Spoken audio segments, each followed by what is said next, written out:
Story. Channel पे नहीं हो तो चैनल पे सब्सक्राइब करो और इस वीडियो को भी लाइक करो। आज मौसम बहुत ही ज़्यादा ख़राब था, मानो तूफ़ान आने वाला हो।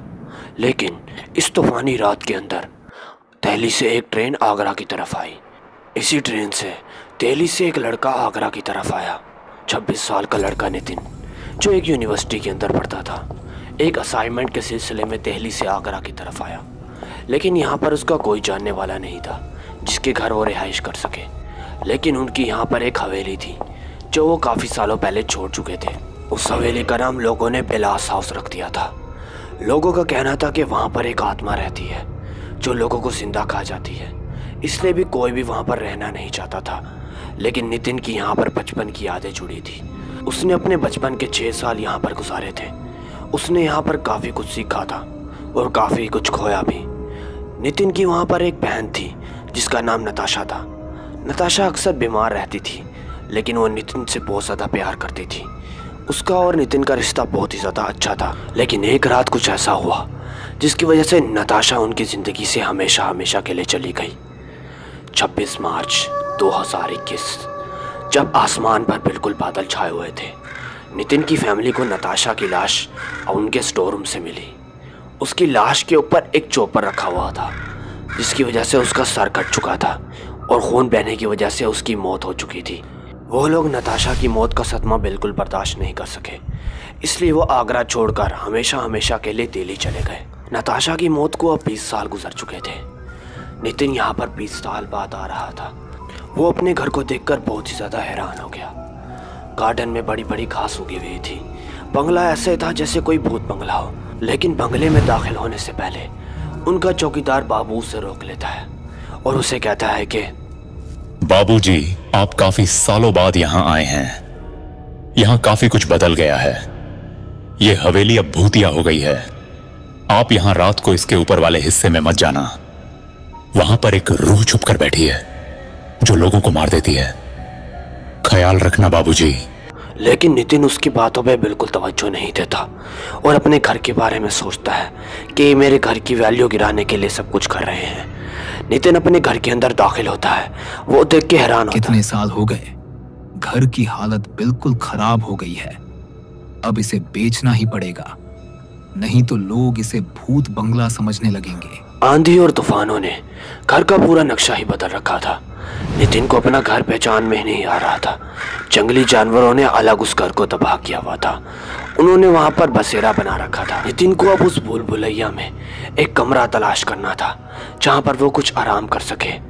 लेकिन सब कमरों की हालत बिल्कुल खस्ता हो चुकी थी। संग और धूल ने उन कमरों को बिल्कुल चमका रखा था जैसे कोई भूत या पागल खाना हो। नितिन जिस कमरे में भी जाता वहां पर जानवरों का गंध और जंगलूत पंखे ही नजर आते थे। लेकिन थोड़ी देर बाद नितिन को एक कमरा मिला जहां पर वो थोड़ी देर के लिए आराम कर सकता था। लेकिन वहां भी मरे हुए जानवरों की बदबू थी। यहाँ तो बैठने की जगह भी नहीं है। आज रात कहाँ सोऊंगा?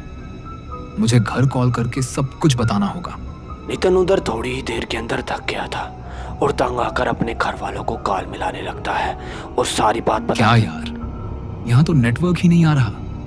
क्या बकवास जगह है ये? उसका सबर अब जवाब दे चुका था।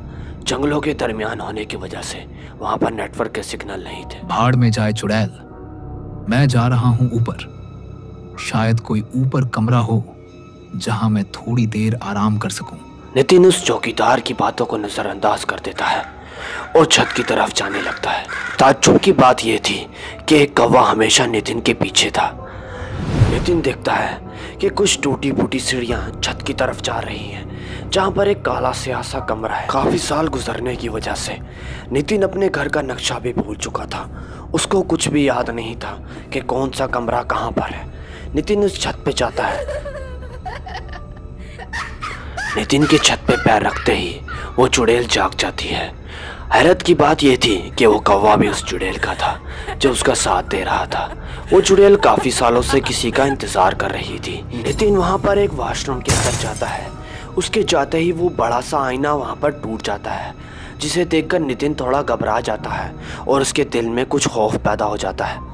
उसके बाद वो एक स्टोर रूम के अंदर जाता है जहां पर कुछ सिग्नल आ रहे थे। नितिन अपने घर वालों को कॉल मिलाता है, लेकिन ये क्या बात है? अब उनका नंबर भी व्यस्त आ रहा है। मुझे यहाँ फंसाकर खुद आराम से सो गए हैं। उन्हें मेरी कोई परवाह ही नहीं है। नितिन का इतना कहने की देर थी कि हवा का तेज झोंका आता है और वो चुड़ैल नितिन को बालों से घसीटते हुए अपने एक खुफिया ठिकाने की तरफ लेके जा रही थी। वो चुड़ैल दिखने में बहुत ज़्यादा खौफनाक थी, मानो काफ़ी लोगों का खून कर चुकी हो।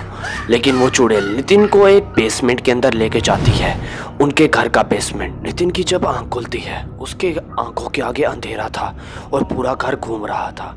डर के मारे उसकी कपकपी तारी हो जाती है और वो बच्चों की तरह रोना शुरू हो जाता है।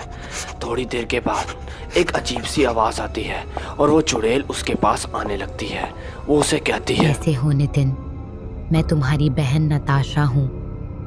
याद है तुम्हें? तुमने गुस्से में आकर कितनी बेदर्दी से मेरा खून कर दिया था, लेकिन अब तुमसे बदला लूंगी और तुम मेरे साथ रहोगे। नितिन ये बात सुनकर बहुत ही ज़्यादा हैरान हो जाता है। दरअसल बात ये थी, नितिन का दिमाग ख़राब था और वो पागल था। उसने बचपन में अपनी बहन का कत्ल कर दिया था, जिसके डर की वजह से उसने अपनी बहन को वहीं पर छोड़ दिया। नितिन के घर वालों ने भी नितिन का साथ दिया और इस बात पर पर्दा डाल दिया। लेकिन नताशा बरसों से नितिन का इंतज़ार कर रही थी।